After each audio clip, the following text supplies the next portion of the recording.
If you want to make sure you're not denied your visa on arrival here in Egypt, you need to watch this video. Shalom, my name is No Limit Eddie. I'm a 24-year-old American who's been living in Egypt for the past 3 years. And I've documented every moment of my journey here on this YouTube channel. If that sounds interesting to you, then drop a like on today's video so that YouTube shares with you more videos you'll love. Now, over the last 3 years, I've flown in and out of this country of Egypt at least 7 times. And so I am very familiar with this visa on arrival process. And I actually just got back maybe 2 weeks ago from my trip to Uganda. So the whole process is very fresh in my mind. So I decided to give you guys the most up-to-date version of how to get a visa on arrival in Egypt for the year 2024. The first thing you have to ask is who is even eligible. Before you worry about how to get your visa on arrival, you should know if you can even get your visa on arrival. All right? So not every country is eligible for a visa on arrival in the country of Egypt. Therefore, you need to know if your country is eligible. You see, not all passports are created equally. There is a such thing as passport privilege. And, me as a U.S. passport holder, I've seen it firsthand, where because the passport I hold, I'm going straight through, and someone else from a different country is maybe getting questioned or being stopped and held up a little bit longer, jazz like that. So there is such thing as passport privilege, all right? So on your screen right now, you're seeing all the different countries that are eligible for visa on arrival in the country of Egypt. So I'll leave this link to this article in the description of today's video so you can check to make sure your country is eligible. But plain and short, if you're from America, Canada, UK, pretty much anywhere in the European Union, any so-called developed G7 country, chances are you are eligible for a visa on arrival here in Egypt. All right, but the full list is linked in the description. How long can you stay in Egypt once you do get your visa on arrival? So from the time the immigration clerk puts their visa inside of your passport, and on the screen right now is an image of what the visa looks like, it's actually a sticker. So they actually will stick it in. So from the time the immigration clerk, sticks the sticker into your passport and gives you a stamp, you then have 30 full days to enjoy the country of Egypt. And yes, once you get this visa on arrival, it allows you to visit any and every city in the country.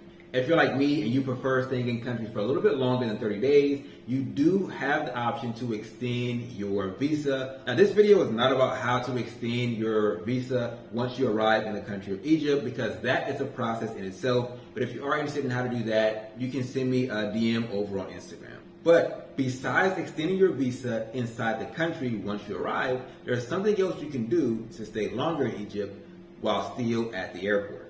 And that is to get the 5-year multi-entry visa for the country. Now, most people don't do this actually because of the price, but essentially you can get a 5-year multi-entry visa, which will allow you to stay in the country up to 90 days at a time. So basically 3 times longer you can stay if you go ahead and get the multi-entry visa. But like I said, I don't do this myself, and neither do most other tourists, simply because of the cost. How much does a visa on arrival cost in Egypt? Well, firstly, you have the standard 30-day visa. That one there is going to cost $25. Plain and simple. That price has been the same for very, very, very many years, and I'm glad it hasn't gone up, right? It hasn't risen with inflation. And so that price right there is for the 30-day entry visa. Now, on top of that, you also have the option to get the multi-entry visa for 5 years. That visa will cost you $700. All right? So this is why most people do not go for that one, because would I rather pay $700 or $25? Okay? And I've done the math. That visa only makes sense if you plan on coming into the country 5 times or more per year. So if you're not going to be coming in and out of Egypt 5 times or more per year, right, like every 2 months, you won't need to, get that visa. I recommend you doing what I do, just getting a single entry visa for $25. Now, it doesn't actually matter which visa you choose to go with. You can only pay for that visa at the airport with cash, all right, cold, hard cash.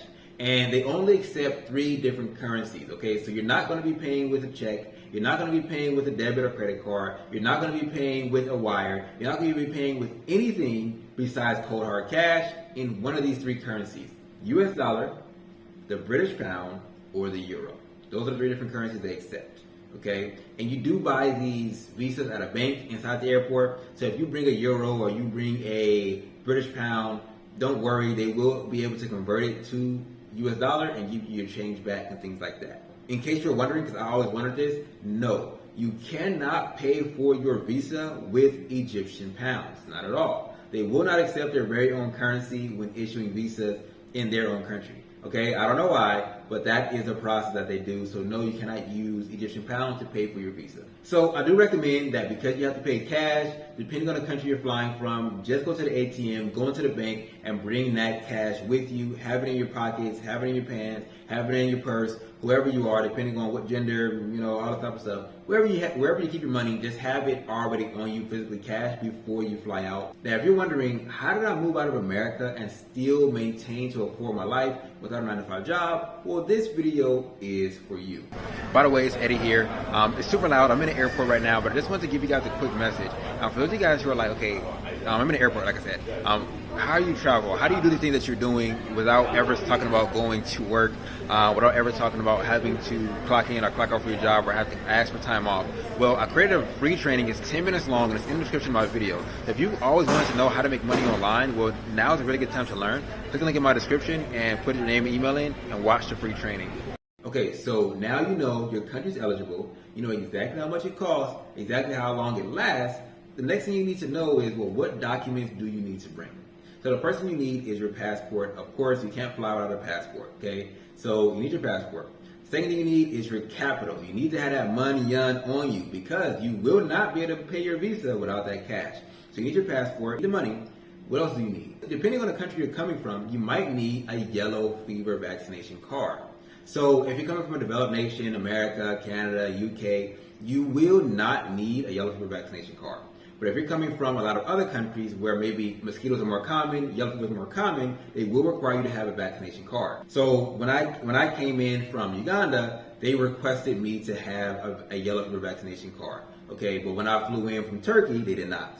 So it all depends on the country you're flying in from. There is a full list of countries that are required to have yellow fever vaccination before coming to Egypt. I will leave that list in the description of today's video. And if you're someone who maybe is hesitant to get certain things put inside your body, which again, this body is your temple, so it makes sense. If you're someone who's like that, well, you can always fly to a country, where it's not required, and then fly into Egypt from there, and they won't require you to have one. Okay, so that's another option for you guys as well. So what do you need? You need the passport, you need the cash, and potentially a yellow fever vaccination card.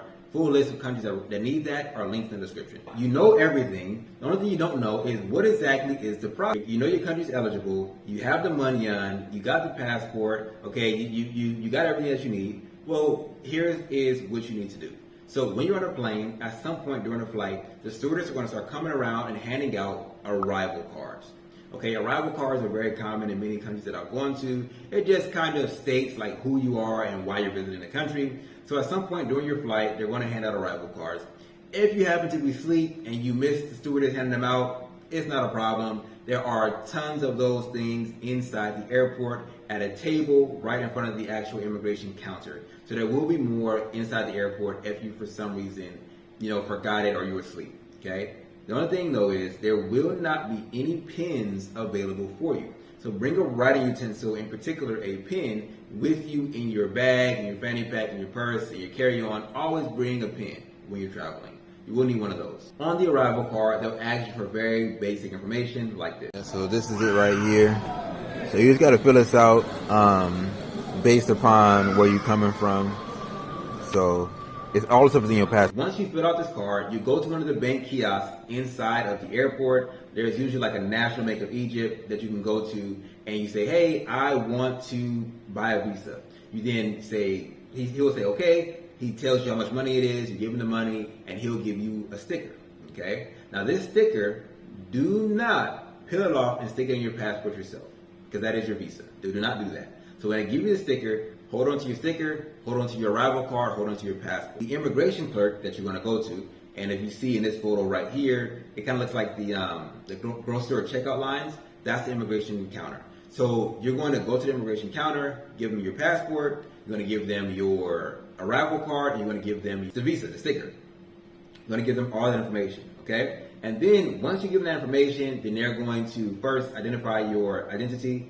And oh my goodness, Egypt is one of the only countries that does this. I love Egypt. I love immigration here, which I'll talk about later on in a second. But they will look at that image in your passport and you, image in the passport and you, image in the passport and you, 15 to 20 times. It's like, bruh, it's me. Like, it's me. Can't you see it? Right? They will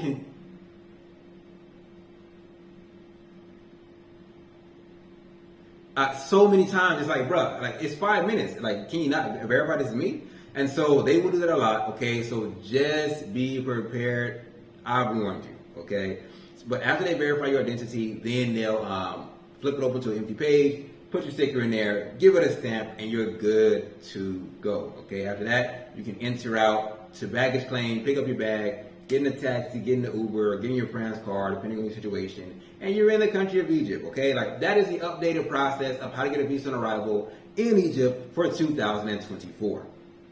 If you learned anything in this video, drop a like on today's video so that YouTube recommends us out to more people. If you have any questions, I feel like I answered everything, but if you have any questions, drop them in the comment section below. I will do my best to answer them, all right? And again, if you have questions about residency and things like that, feel free to shoot a DM over to me on Instagram, all right? With that being said, see you guys all in the next one. Y'all willing, shalom.